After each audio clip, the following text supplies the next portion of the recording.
أنا بالنسبة لي عندي مشكلة مع مراكز التعليم، أنا لمّا اتعلمت الألماني اتعلمته لوحدي، لإن عندي مشكلة مع مراكز التعليم أمّا بتيجي تعلّمك بتعلّمك الجراماتيك الأول، فأنا ما ينفعش أول ما أخُش على اللغة أخُش على الجرامر، المفروض الأول إن أنا باخد كلمات، بابني جُمل، وبعد كده أخُش على الجرامر، اللي هو يعرّفني على اللغة الأول، وبعد أنا ده وجهة نظري أنا، ده رأيي، أنا آه، عملت كده، أنا في 3 شهور كنت مخلّص الB1. أنا فهمتك.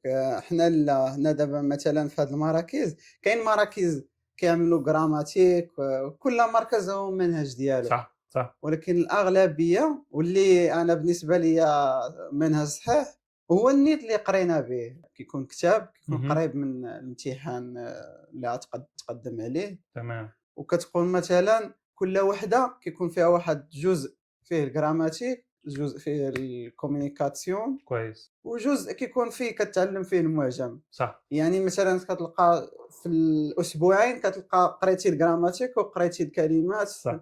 هذا هو صح. بالنسبة ليّا أحسن منهج. صح.